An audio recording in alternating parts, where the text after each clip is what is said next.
Hi, my name is Melanie Marhefka, and I'm a student at Bridgewater State University, where I'm a senior.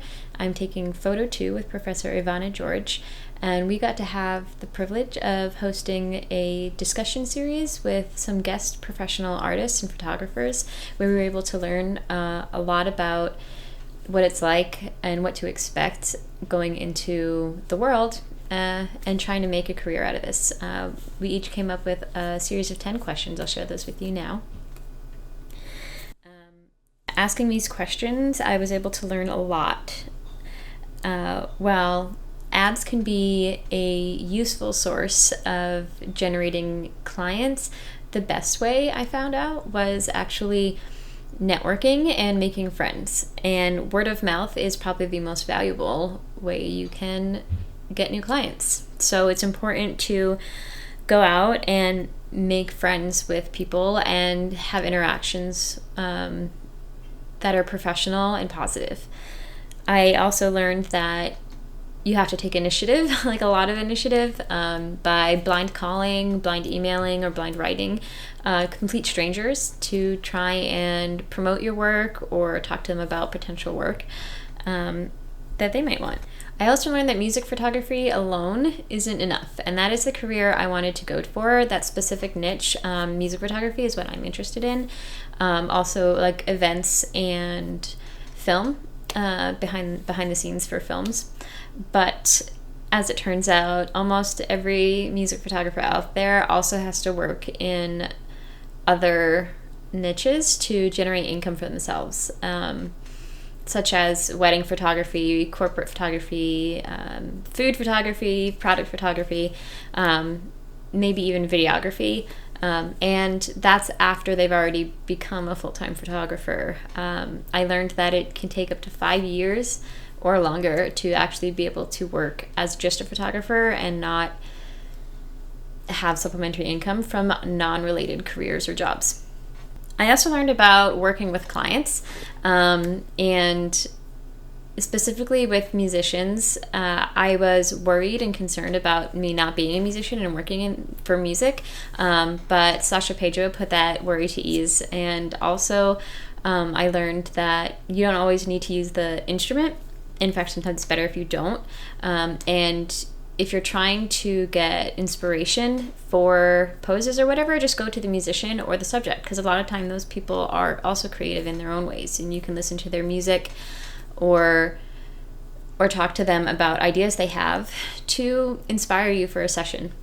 I also learned different methods to help people get comfortable when they're not originally comfortable, such as having them play music that they like or bringing in props to help them feel more at ease. Because when you're doing something with your hands or you have something in front of you like a guitar that you're used to, it can make things feel better. Sasha also gave some great information on her favorite gear and useful tools for business marketing, and apps that are useful.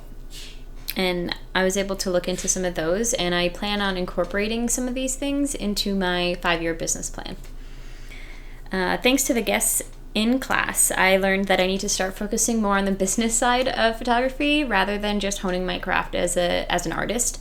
I also need to take more initiative in searching for clients, and I need to work on building my confidence and my self-esteem, and believing that my work deserves to be paid for and deserves the amount of money that I could get for my work.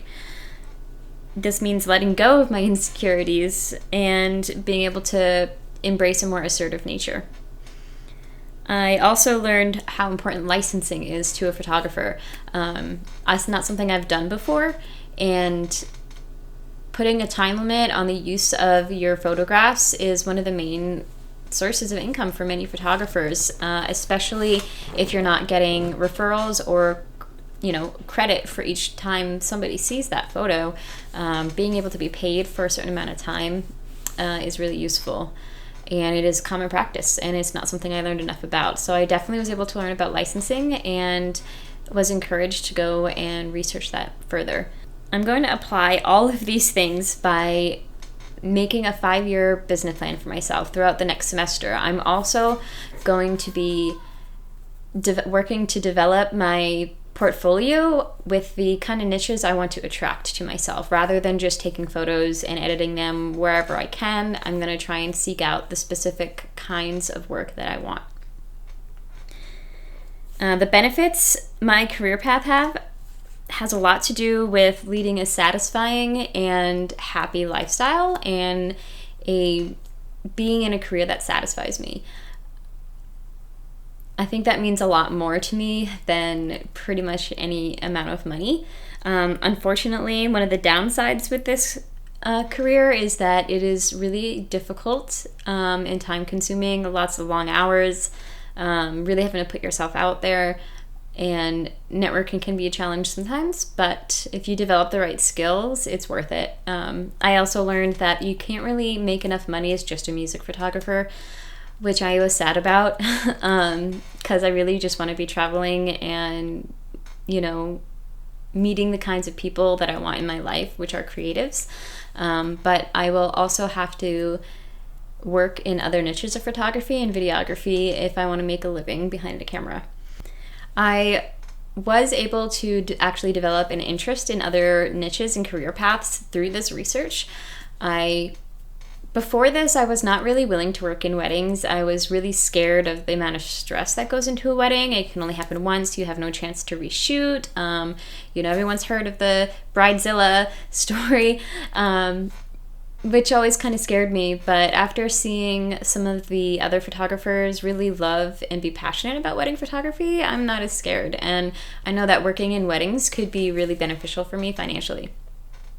I also developed more of an interest in corporate and product photography. They're more controlled settings that you can charge a higher amount of money for, especially with the amount of work that goes into the edits for those. So I'm excited to further develop my portfolio over the next semester and develop a 5-year business plan for after I graduate.